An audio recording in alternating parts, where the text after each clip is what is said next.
Turn your harmony to section 113.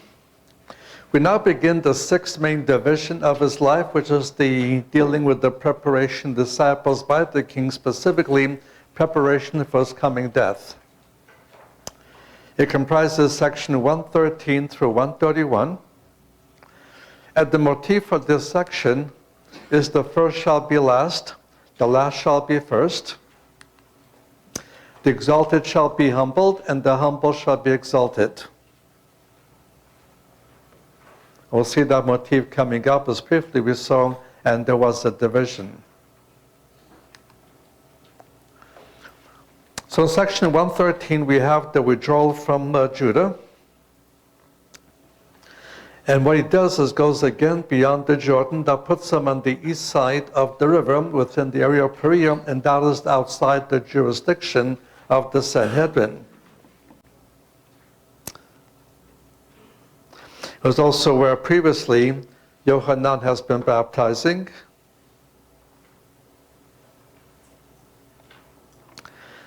And many who have been influenced by Yohanan and baptized by Yohanan not recognize something, that Yohanan indeed did no sign, but all the things so that Yohanan spoke of this man were true.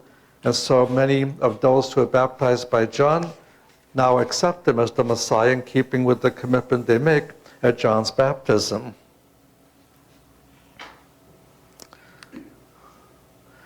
Now, section 114, instruction concerning entrance into the kingdom. In verse 22, he went down his way through the cities, the villages, teaching and journeying on unto Jerusalem. He's slowly moving towards his, and he's on his final journey. And the question that is asked is arising from the obvious mass rejection, now that in the previous segment, many of the multitudes were now beginning to accept the Pharisaic explanation. And the question is in verse 23, Lord, are there few that are saved? But the question actually says more about the entrance into the kingdom. And what he points out is that entrance, since John the Baptist's ministry, as he said earlier, has been blocked by Pharisaism, so it requires a struggle, a breaking through, using force to get in. And many Jewish people will fail to make it through, while many Gentiles will make it. And here you see the motif beginning to come up in verse 30. And behold, their last who shall be first, their first who shall be last. But here's more focusing on the final state of Pharisaism.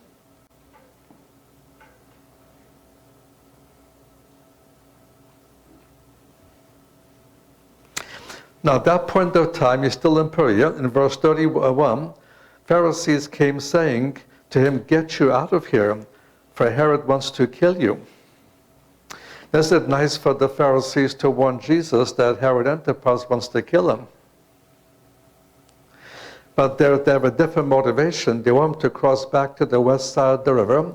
Then he puts him back under the jurisdiction of the Sanhedrin, and the Sanhedrin can then move against him.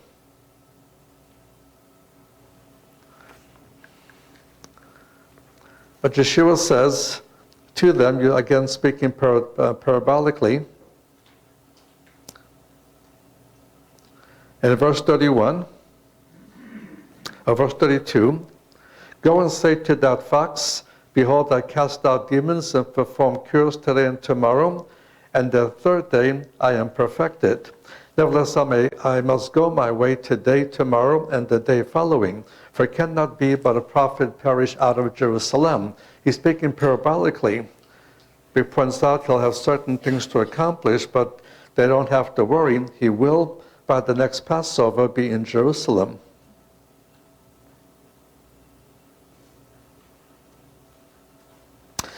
And the lament over Jerusalem at the end of the session, the paragraph here, is something we'll be discussing in a different context where it'll be a bit more detail. Now, section 115, instruction in the Pharisee's house.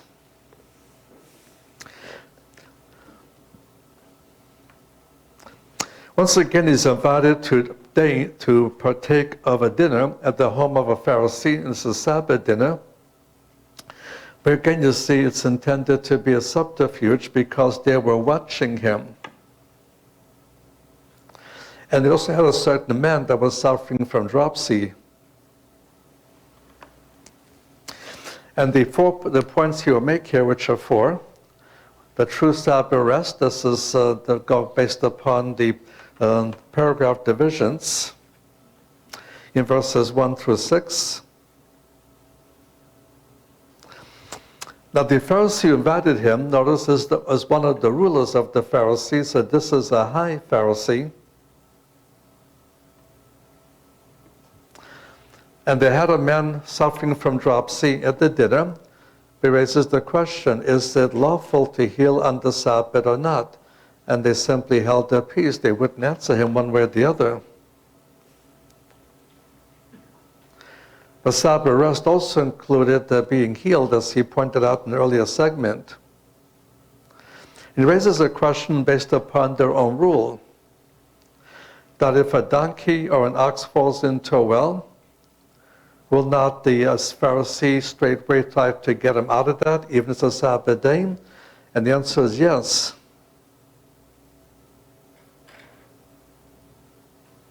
That's what they would do, but they simply would not agree that they would do it to a human being.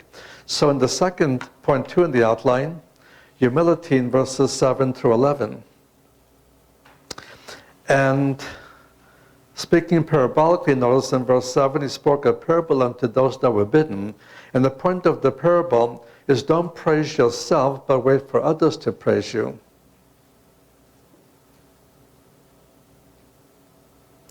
Now, exercising hospitality was a means of fulfilling the righteousness of the law. However, they were using it to accumulate honor, and therefore that would not be the blessing they would receive. And again, notice the motif in verse 11, for everyone that exalts himself shall be humbled, he that humbles himself shall be exalted. Now, under point 3, the respective persons, in verses 12 to 14, he points out that the Pharisaic hospitality was self-serving and self-righteous. And they invited them to situations where they would be invited to follow for the other situations, and what he does for others, they will do for them. So hospitality was self-serving and self-righteous.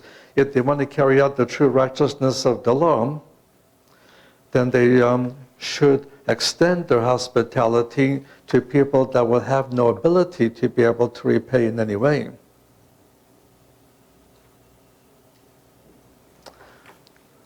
So if they follow the true righteousness of the Lord, then they'll be blessed in verse 14, because they have not wherewith to recompense you, for you shall be recompensed in the resurrection of the just. In the fourth division, he deals with the rejection of the invitation in verses 15 to 24.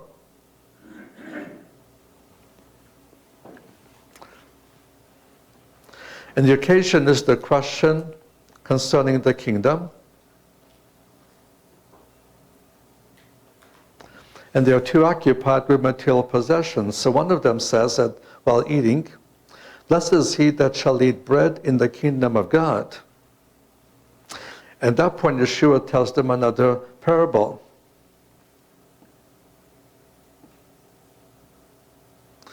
First of all, it's wrong to be occupied with material possessions, to be occupied with businesses, to be occupied with personal pleasure. And so the feasts that will be of the kind of things God accepts should be for those who are in need of it. And so the parable deals with a man who had already sent out the invitations and already had made preparations. When the time came for the guests to arrive, and the servants are sent out to inform the invited guests, they all have some kind of an excuse why they could not fulfill it. So one was too occupied with material possessions, one was too occupied with business, and one was too occupied with personal pleasure.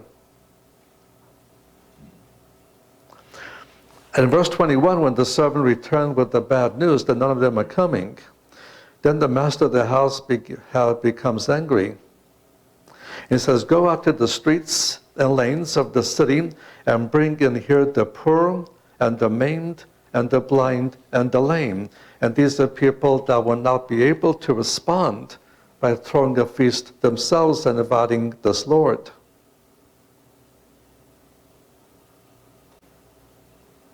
And when the servants do that, there is still much room left. So he sends them out to the highways and hedges and constrain them to come into my house that they may be fulfilled.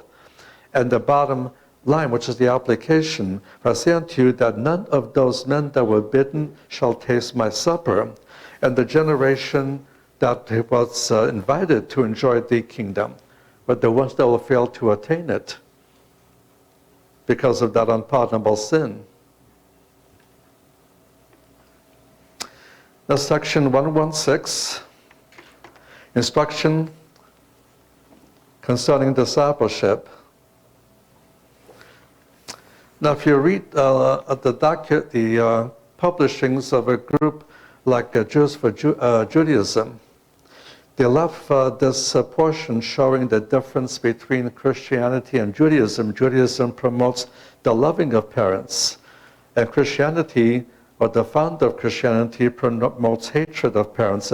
So in verse 26, if any man comes unto me and hates not his own father and mother and wife and children and brethren and sisters, yea, and his own life, he cannot be my disciple. Now the leadership actually knows better what this is about. But the Jewish audience largely does not know, and therefore they take advantage of a lack of knowledge. In English, we tend to use the terms love and hate in the realm of the emotions only. In Scripture, it is used sometimes that way, but often it's used another way, where to love means to choose something, and to hate means not to choose. And it's used of a man who went into a shoe shop, and of all the shoes that would fit his feet, only 2 pairs available, so says he loved one, he hated the other. It does not mean he had this emotional animosity towards one pair of shoes and fell deeply in love with the other pair of shoes. It simply meant he chose. An rabbinic account of the early stories of Abraham, which is a good thing to bring up when they raise these issues. It says the father of Abraham was the one who made images of gods and goddesses. He had a shop selling these images made of wood and stone. One day he had to leave town for a few days for a business trip, so he put Abraham in charge of his shop. And while the father was gone, Abraham destroyed all of these images, broke up the stone images, chopped up the wood images. When the father comes back and he sees all of these destroyed idols, he asked Abraham, "Why did you do this?" Abraham says, I didn't do this. I left for a couple of hours, and these gods and goddesses began fighting each other. They began destroying each other and destroying themselves. And the father says, "Well, Abraham, you know very well that these images cannot do that." Abraham asked, "So why do you worship them?" Now, he was showing that he has to stay to the truth, and if it means to disobey his father. So in the parable he teaches 3 lessons. Number 1, be willing to leave everything, not for salvation, but rather for discipleship. Second, be willing to bear the cross and identify with his rejection. And thirdly, count the cost. What resources are we willing to commit to become a disciple? We have to remember, to become a disciple, Yeshua demands all of it. So what discipleship requires is to think things through, give everything over to Him, and simply accept what God provides. Simply accept what God provides.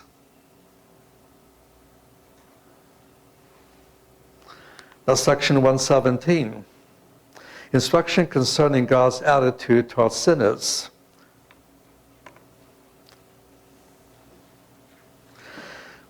Now, the occasion that led to these three accounts is in verse 1 and 2. Now all the publicans and sinners were drawing near unto him to hear him, and both the Pharisees and the scribes murmured, saying, This man receives sinners and even eats with them. And in Pharisaism, that's a no-no. It's the point of the stories he's about to tell, is to show a distinction between God's attitude towards sinners and their attitude towards sinners. And the Pharisaic law, in relationship to those outside the Pharisaic school, they were neither to buy or sell to him anything in a dry or fluid state. A Pharisee was not to eat of his table, and thus partake of some food that may not have been tithed first. A Pharisee was not to admit him to his table unless he puts on the clothes of a Pharisee, meaning he would convert to Pharisaic Judaism. Another rule, not to do anything in his presence that will bring up points connected with the laws of purification. He then may be moved towards being purified. But the key element of their teaching is what's going to be coming up in these three accounts. There is joy before God when those who provoke him perish from the earth. There is joy before God when those who provoke him perish from the earth. So the first parable is the parable of the lost sheep. It emphasizes the lostness. These are three parables.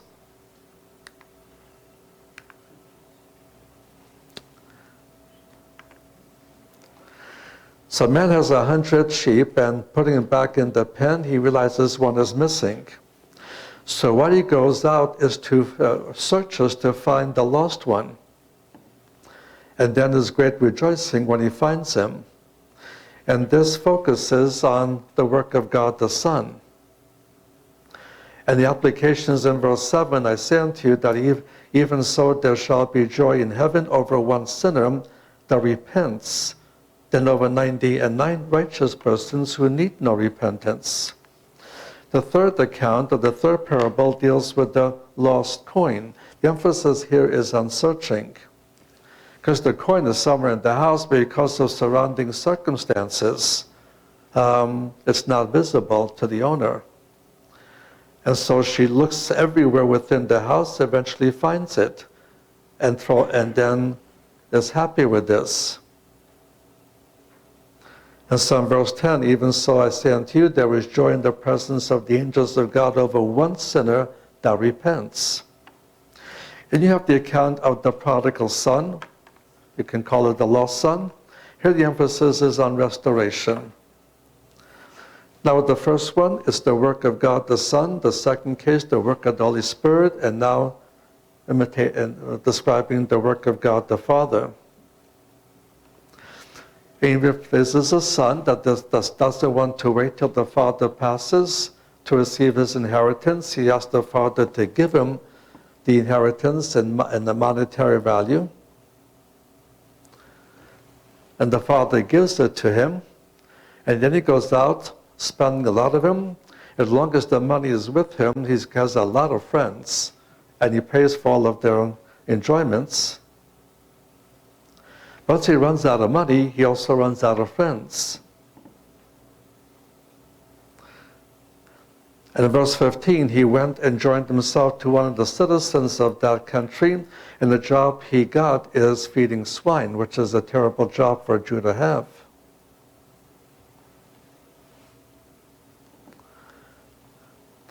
After him feeding the swine, they were being more well fed than he was.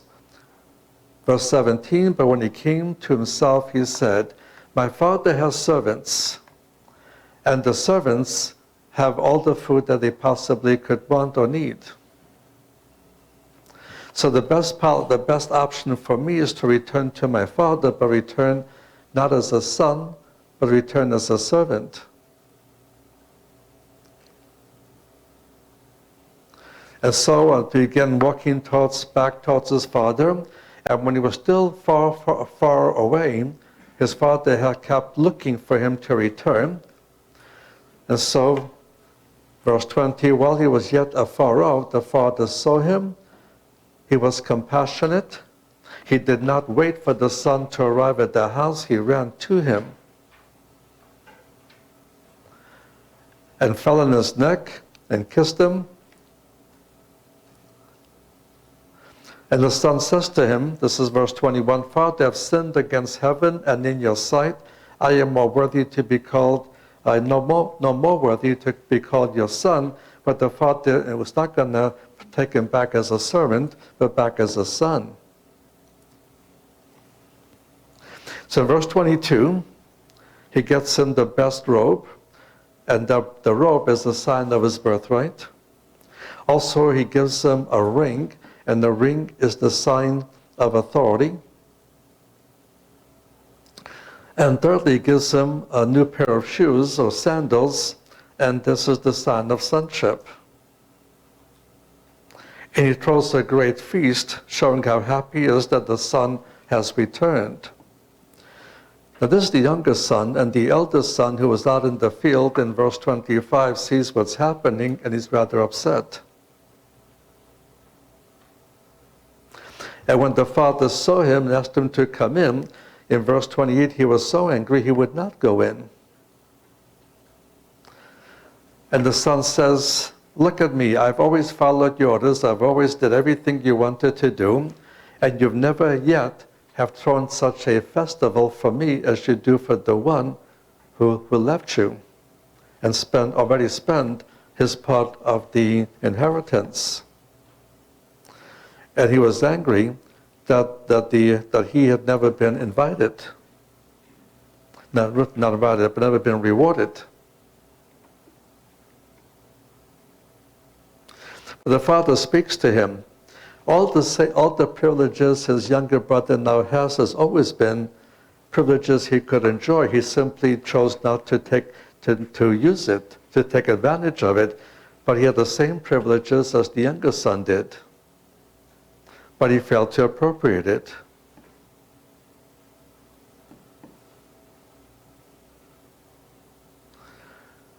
And therefore the son is being he chose to appropriate it, he's enjoying it. The elder son did not choose, and therefore will fail to appropriate it.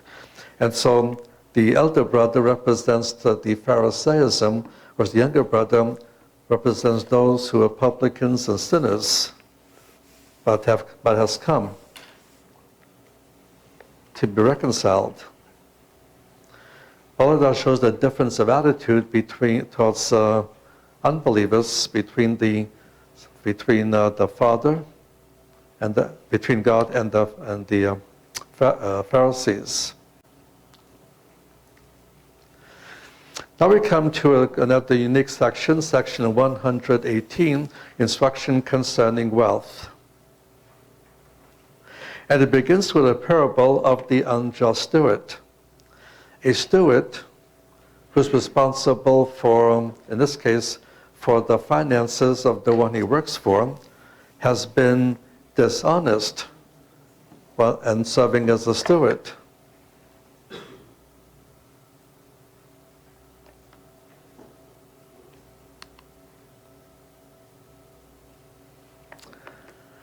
So when the Lord finds out of his dishonesty, he gives him his 2-week notice, so to speak.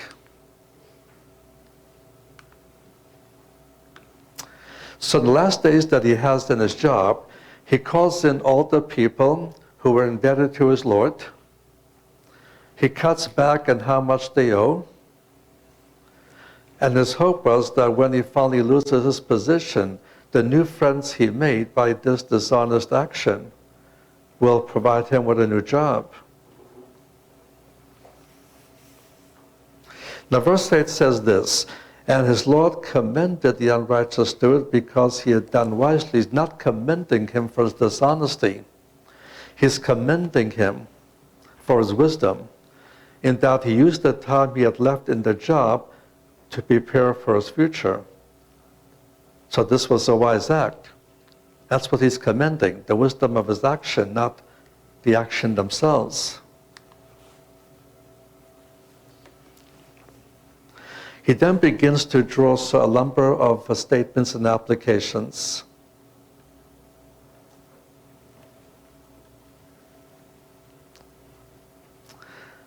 And the first application he makes in verse 8, for the sons of this world are for their own generation wiser than the sons of light.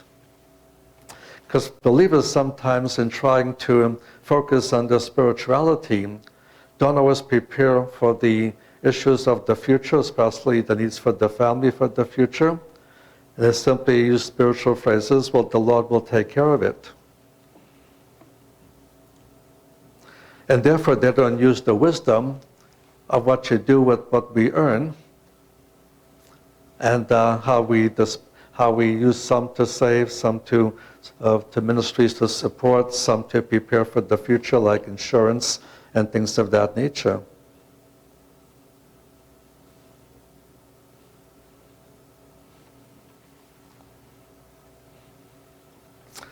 So in verse 9, I say unto you, make yourselves friends by means of the mammon of unrighteousness, but when it shall fail, they may receive you into eternal tabernacles. Again, the word mammon was a common rabbinic term. It's a neutral term for the material aspects of life in the world.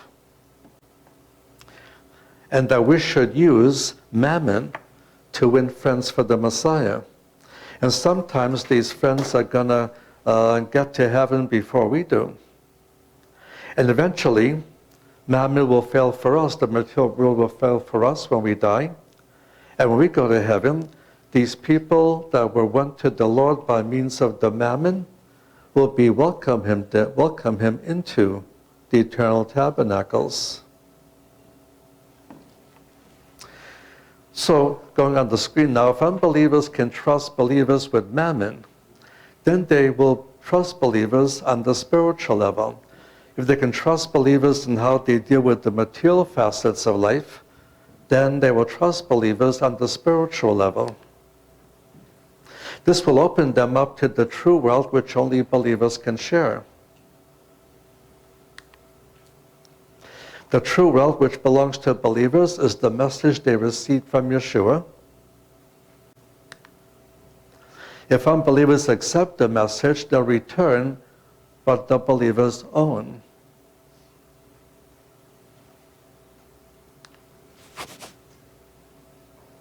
So believers need to make friendship with the mammon of unrighteousness, which can lead to spiritual wealth. And so they should use the things of this world to win friends for the Messiah. And when the mammon fails, they can receive us into eternal tabernacles.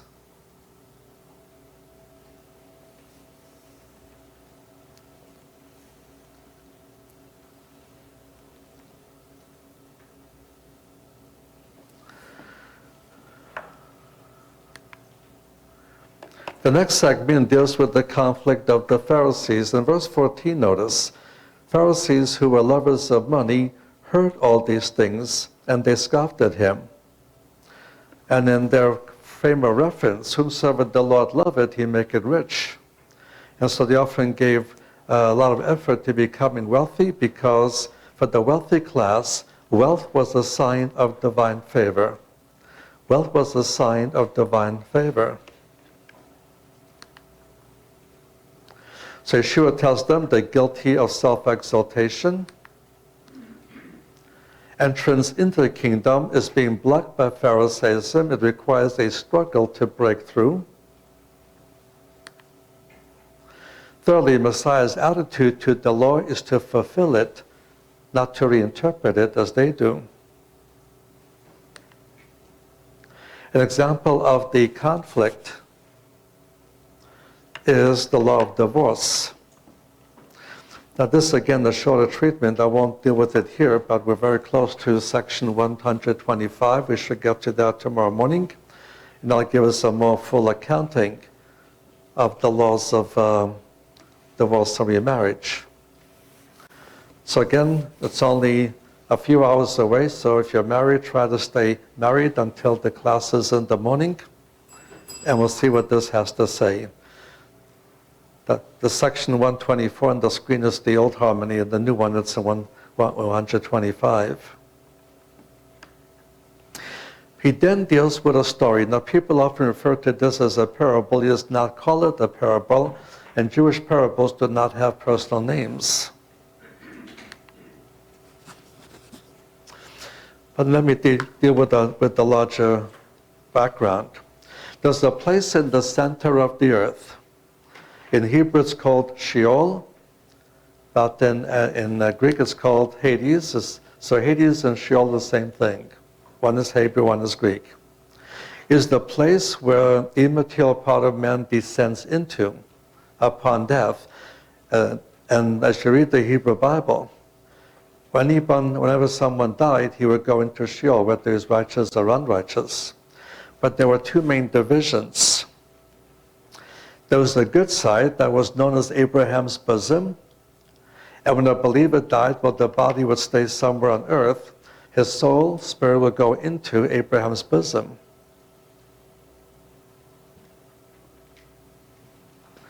And this was also the location of paradise. The term paradise is used 3 times, but it's a word that means where the soul spirits of believers are. Soul spirits of believers are. And at this point, they were in Abraham's bosom. Now paradise is up in the 3rd heaven. So when we die, we go right to the 3rd heaven. And in the future, it'll be in the New Jerusalem upon the new earth. Now the bad side had 3 subdivisions for the unrighteous. First of all, there's a place called the abyss, and the abyss is a temporary place of confinement for fallen angels or demons. The demons cast out of a person, he would spend some time in the abyss and then be released. There are demons actually confined there right now to be released in the tribulation in Revelation chapter 9, where there'll be 2 demonic invasions by demons released from the abyss. Now Satan will also be confined into the abyss for 1,000 years, but then it says he will also be released. It's always temporary. The second place is called Tartarus, and Tartarus is a permanent place of confinement for fallen angels or demons. Specifically, the demons of Genesis chapter 6 who intermarried with human women, producing a group called the Nephilim. And now these demons are confined in Tartarus. They will never be free to roam again. They'll go directly to the great white throne judgment and the lake of fire. And then you have hell, which was the place for human unbelievers. And as this passage will show, they could see each other, they could talk to each other, they could not cross over to each other because of this impassable gulf. And because of the impassable gulf, they could not cross from one side to the other or vice versa.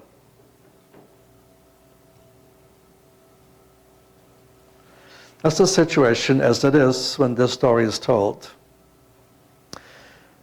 Let me take you the rest of the story. We'll come back to this. When Messiah died, his body was buried in Joseph's tomb, but his soul spirit went down into Abraham's bosom. As we'll see on Friday, that when he told the person co-crucified with him, "Today you'll be with me in paradise."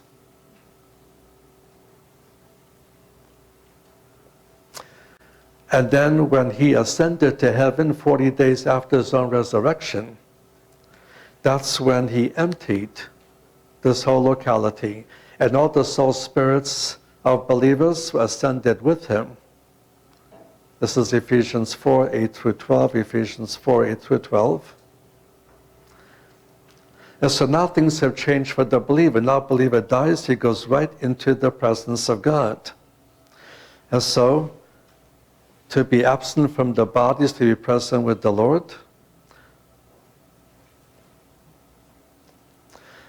And this is in Philippians 1, 21 through 24.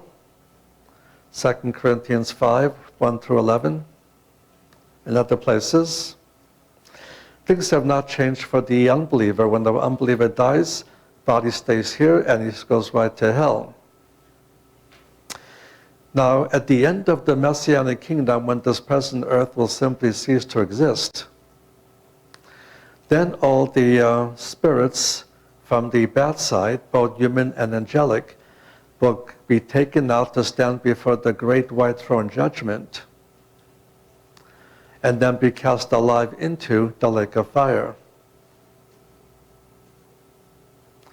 And that is the eternal abode of the lost. But right now we're dealing with the situation before his own death, resurrection, and ascension.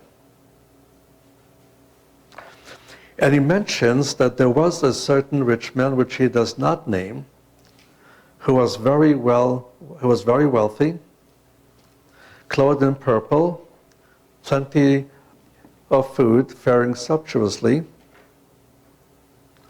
And a certain beggar, whose name was Eleazar, or Lazarus. And notice the certain beggar was always laid at his gate, which means every time the rich man left the compound, came back, left, came back, he always saw this man. And he had ample opportunity to fulfill the second most important commandment of the Mosaic law, love your neighbor as yourself, by sharing his wealth with him. This he never did. And that's because he never fulfilled the most important commandment of the Mosaic law, to love the Lord our God with our whole heart, being, and might.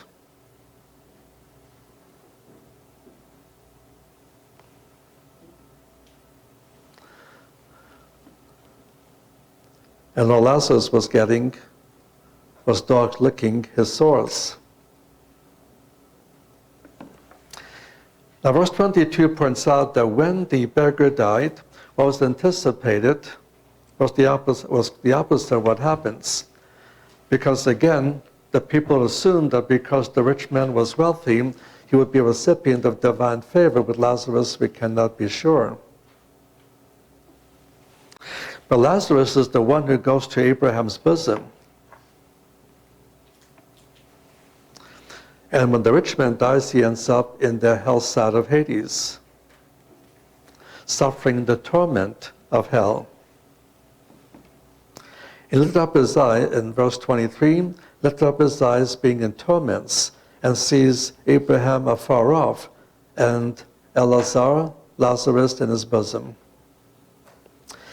And what the rich man does is remind Abraham of the physical tie. And he's not experiencing what they had been taught. All is was assured in the age to come. So first Abraham, notice in verse 24, Father Abraham.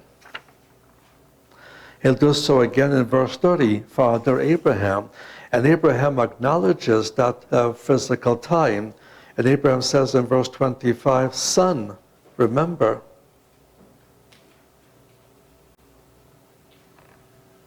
But that physical tie was of no benefit. The first request he makes of Abraham is to allow Lazarus to come over to where he is and simply put one wet finger on his tongue, which would bring him tremendous relief from the torment. Abraham reminds them there's this great gulf here. You cannot come to us, and Lazarus cannot come to you.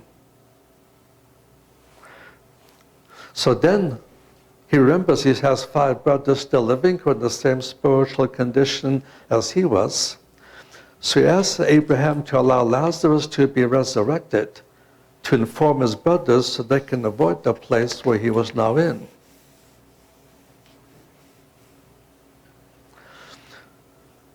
But in verse 29, Abraham says, they have Moses and the prophets, let them hear them.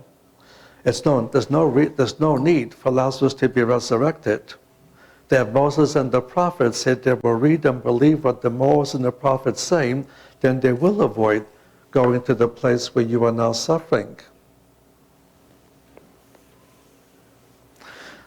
But the rich man says, no, Father Abraham, but if one go to them from the dead, they will repent. Or he says, no, the scriptures are insufficient. It won't help them. What my brothers need is signs and wonders. And what my brother need to see is the supernatural thing like Lazarus coming back from the dead. And that is what will take to convince them. But notice what Abraham answers in verse 31. If they hear not Moses and the prophets, neither will they be persuaded if one rise from the dead. If the scriptures are not believed, no amount of signs and wonders are going to be fully convincing. And the best example is Yeshua. Oh, he performed so many signs and wonders, so many miracles, including uniquely messianic miracles, yet they found a reason not to accept him.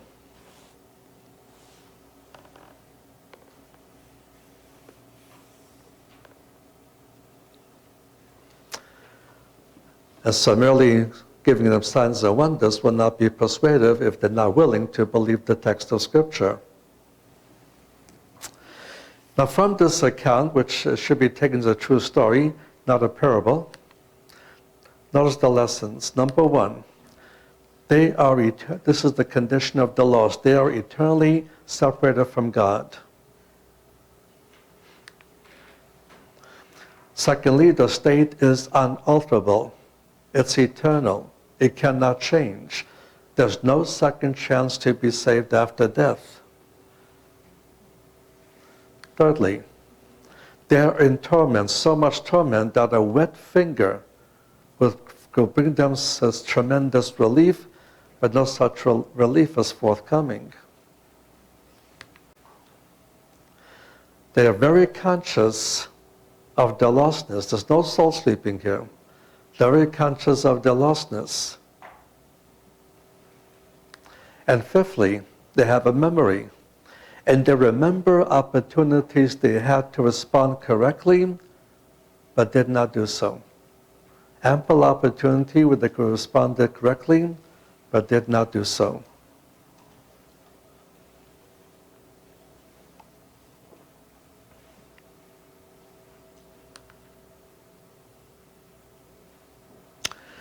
Now, section 119, instruction concerning forgiveness.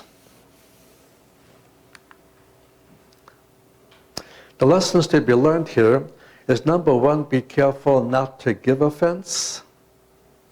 Secondly, be careful not to take offense. And thirdly, practice unlimited forgiveness. Practice unlimited forgiveness. And section 120, instruction concerning service. It arose out of the request of the apostles in verse 5, and the apostles said unto the Lord, increase our faith. Now how did they increase their faith? Be simple and earnest in faith and trust in its power.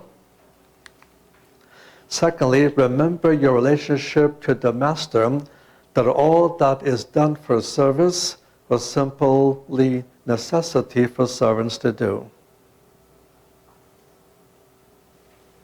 This is just something servants do. But then thirdly, the way faith is increased is by getting involved in the work of the Lord. Because when we're involved in any kind of ministry, whether it's full-time ministry or ministry in addition to having a secular job, we're going to see difference. We're going to see the way God works. We're going to see the way he answers prayer and things of that nature, and being involved in the work of the Lord and seeing what God does, that will simply naturally increase our faith. Now, section 121 through 123, it should be on page 12.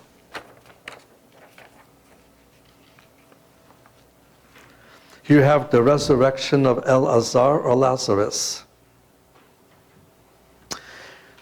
Now, what is interesting here, that just before this event takes place, in section 118, there was a story about a man named Lazarus. It's not the same Lazarus, but the name is the same. And the point is that even if Lazarus raised from the dead, people will still have reasons not to believe. And now this is going to see how true that is when a man named Lazarus is resurrected. So in this section, what we have is the seventh of John's 7 signs, the seventh of the 7 signs. And in John 11, verse 25, the fifth of the 7 I ams. The fifth of the 7 I ams. I am the resurrection and the life. So in verses 1 through 16, we have the account of the death of Lazarus. And in the first 5 verses, a message comes to him from the 2 sisters of Lazarus, Martha and Miriam. Now keep in mind, Lazarus is not the first person he raises from the dead. Only at the resurrection accounts are covered from 2 to 4 verses. They're witnessed to only by a few, and the few witness it are then told to tell no one about it. In sharp contrast to all of the previous resurrections, in the case of Lazarus, we have a lot of detail, 44 verses worth of detail. And in this case, it's witnessed by the many and not by the few. So what makes this resurrection special? It's special is that this is the one sign he's been promising to give them since the unpardonable sin was committed. The sign of Jonah, the sign of resurrection. And when this sign is given, then they will need to respond. And once we recognize the relationship that the resurrection of Lazarus has to the Messiahship of Yeshua, we'll see why things happen the way they do. So when the message comes to the 2 sisters, informing him that Lazarus is ill, and the intent was for him to come quickly to Bethany and heal Lazarus before he dies. You expect to read, as soon as he heard about the illness, he does not go anywhere. He's deliberately waiting for Lazarus to die. And so instead of getting up and going, verse 6 says, when therefore, when what for?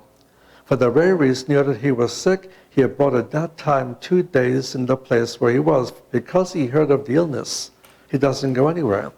He stays put for 2 days. Now from where he was geographically at this point, it would be only 1 day walk to Bethany. He could do it in 1 day. He doesn't go anywhere. Only after Lazarus is dead does he begin moving towards Bethany, but he walks rather slow. So slow that the 1 day journey took 4 days to achieve. In the verses 9 and 10, you have another example of John's sub-theme of the conflict of light and darkness.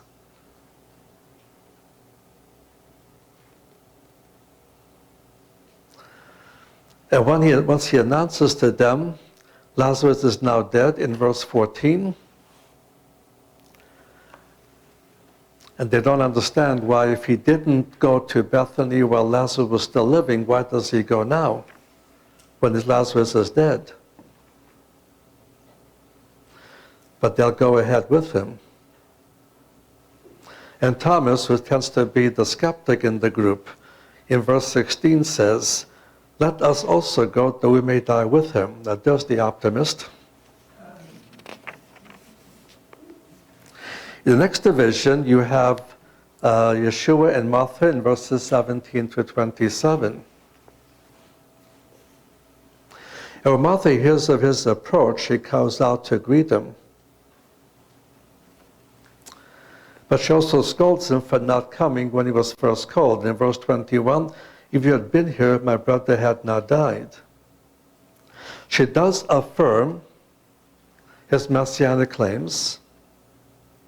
She does have a firm belief in his power before death, but she does not yet understand his power over death.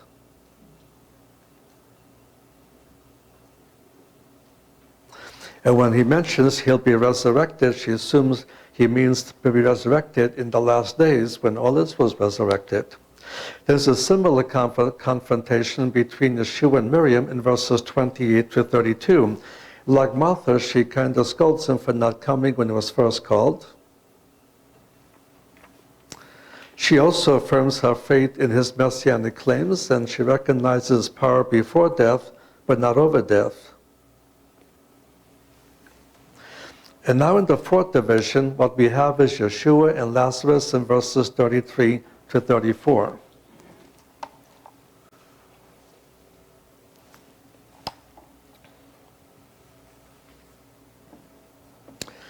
He arrives into the actual tomb area, and what he sees are the many Jews who are there, who are weeping. His sisters are weeping. And it says at the end of verse 33, he groaned in the spirit. Then your footnote tells you what that means. He was moved with indignation in the spirit.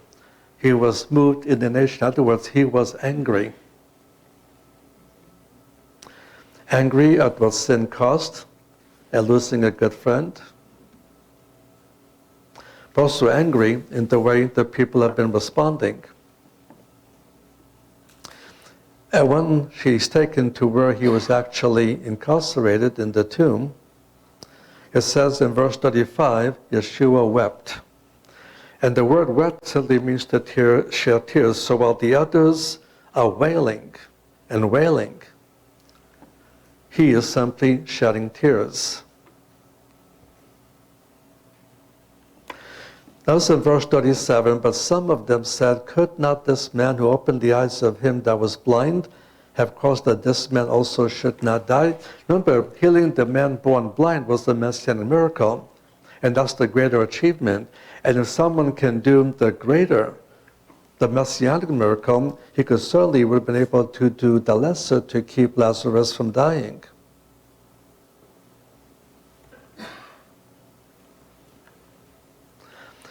And then verse 38 says, Yeshua again groaning in himself, and if you look at the footnote, point 4, or being moved with indignation in himself. And then he orders the stone to be rolled away. But Martha is the one that would be rather careful about such things, objects. Please don't do that. Because by now he's been dead for 4 days, so by now he stinketh. Not a nice thing to say about your own brother, but in this case it would be rather accurate. But he orders the stone to be taken away. Now often in the commentaries, the whole emphasis is he raised Lazarus to show his love for Mary and Martha. No doubt that is part of it. But it's always good to look at the immediate context to see why does he do what he does and why does he say what he says. So what is the real reason or the real purpose for raising Lazarus? Look at verse 42. I know that you hear me always, but because of the multitude that stand around, I said it, that they, the multitude, may believe that you did send me. So this is the sign he promised to give them still publicly, the sign of Jonah, the first sign of Jonah. And the reason for raising Lazarus is for their benefit.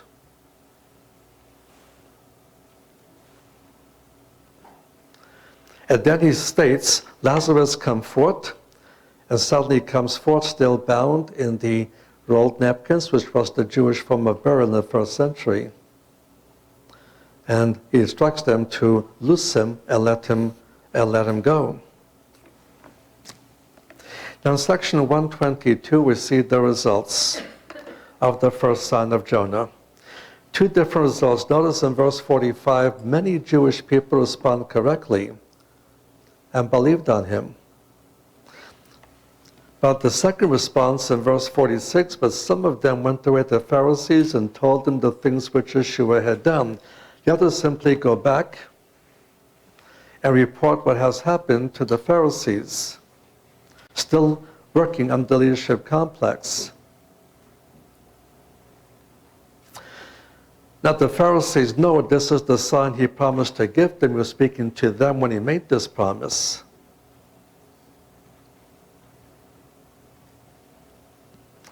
And so in verse 47, the chief priests who were the Sadducean members of the Sanhedrin and the Pharisees who were Pharisaic members of the Sanhedrin gathered the council, they gathered the Sanhedrin, and begin to discuss how they need to respond.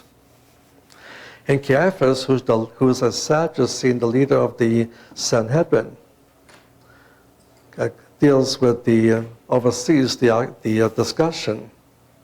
But in their deliberations, they simply go one step further beyond the events of Matthew 12. In Matthew 12, they rejected him on the grounds of being demonized.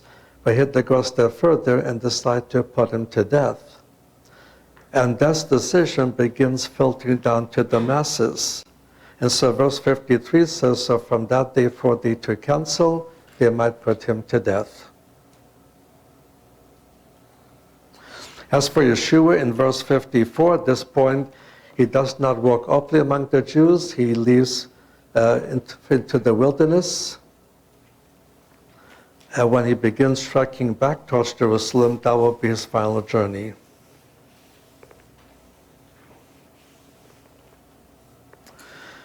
Okay, we'll stop here. For tomorrow, read ahead to section 160. Through 160 for tomorrow. We'll take a break till 10 after the hour. If you want to stay for the program, please stay. If not, you have 10 minutes to fellowship and to vacate.